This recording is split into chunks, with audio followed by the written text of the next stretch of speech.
నేను ఈ ప్రెస్ పెట్టడానికి మెయిన్ కారణం ఏంటంటే మా యూనియన్ అభివృద్ధి గురించి మాట్లాడుతూ ఈ ఒక్క విషయం మాట్లాడాలని అంతే. మా యూనియన్ అభివృద్ధి ఏంటంటే మేము ఎప్పటి నుంచో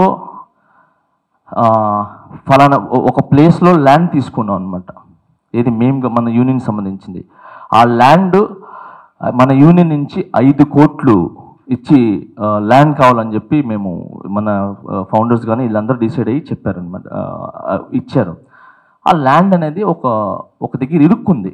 సో దాని గురించి వీళ్ళు ఏం చేశారంటే, జానీ మాస్టర్ గారు ఉంటే కొంచెం పలుకుబడి ఉంది కదా, సో మాట్లాడి ఆ ల్యాండ్ తెస్తారు అని చెప్పి నన్ను నమ్మి వీళ్ళందరూ గెలిపించారు. సో హెల్త్ ఇన్సూరెన్స్ అనేది ఒకటి కావాలి, సో మాస్టర్ ఉంటే ఒక మంచి దారి చూపిస్తారని చెప్పి వీళ్ళందరూ నన్ను ఎన్నుకోవటం జరిగింది. నేను ప్రెసిడెంట్గా ఎక్కినప్పటి నుంచి 6 నెలలు అవుతుంది. ఎప్పుడైతే నేను ప్రెసిడెంట్గా ఎక్కానో అప్పటి నుంచి ఎలక్షన్స్ కోడ్ నడుస్తుంది. ఇక్కడ ఎలక్షన్ కోడ్ నడిచింది, అక్కడ ఎలక్షన్ కోడ్ నడిచింది. దాని తర్వాత రంజాన్ వచ్చింది. రంజాన్లో నేను ఒక షూటింగ్ కూడా చేయను, పాట కూడా వినను.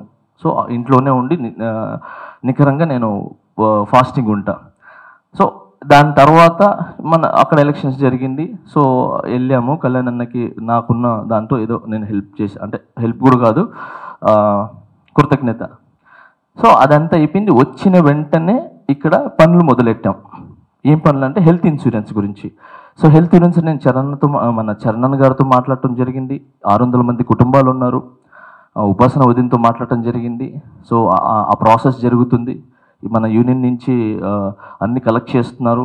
సో ఎంతమంది సీనియర్స్ ఉన్నారు, అంటే ఏజ్ ఉన్న వాళ్ళు ఎంతమంది ఉన్నారు, తక్కువ ఉన్న వాళ్ళు ఎంతమంది ఉన్నారు, పెళ్ళైన వాళ్ళు ఎంతమంది ఉన్నారు, సో ఇవన్నీ డీటెయిల్స్ ఇస్తున్నాం. ఒక ప్రాసెస్ నడిచేసింది.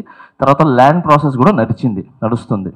సో ఈ క్రమంలో నాకు మన యూనియన్లో నుంచి మా సుమలత గారు, మన యూనియన్ మెంబరు, కొరియోగ్రాఫరు సుమలత గారు, ఆయిషా అని పిలుస్తాం, తినే ఏదైతే చెప్పిందో అవన్నీ నిజాలు. ఇక్కడ ఏంటనంటే స్టేటస్ పెట్టుకోవటం అనేది నేను తప్పనట్లేదు. ఒక సంస్థ ఒక రూల్ పెట్టుకున్నప్పుడు ఆ రూలు ఏంటారు దాని మీద ఎక్కించేంత వరకు బయట పెట్టకూడదు.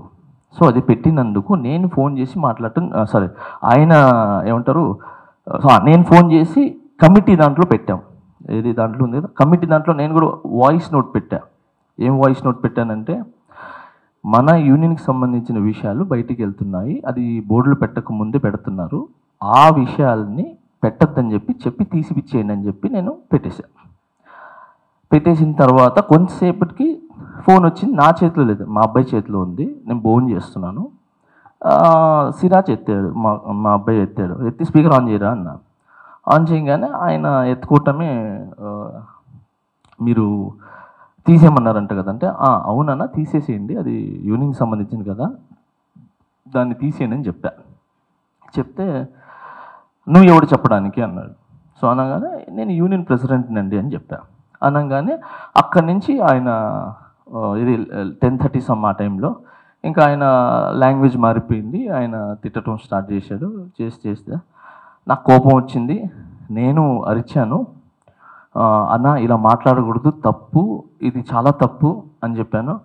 ఏం చేసా ఇంకా ఆయన ధోరణిలో ఆయన స్టార్ట్ చేశాడు. నేను ఫోన్ కట్ చేసి పైకి లేచి నేను మాట్లాడతానంటే, మా మిస్సెస్ ఉంది యూనియన్ సంబంధించింది కాబట్టి యూనియన్తోనే మాట్లాడు అన్నారు. ఓకే ఐషా అని చెప్పి మళ్ళీ యూనియన్ వాళ్ళకి ఫోన్ చేసి, రేపు మార్నింగ్ జనరల్ బాడీ మీటింగ్ పెడుతున్నాము, కమిటీ ఎమర్జెన్సీ మీటింగ్ పెడుతున్నాను రండి అన్నారు. వచ్చాము, ఆయన్ని పిలిపించాము, నాతో పాటు కొరియోగ్రాఫర్స్ని కూడా పిలిపించిన తర్వాత అక్కడ మాట్లాడిన తర్వాత ఆయన నా తప్పైపోయింది, నేను చేశానన్నారు.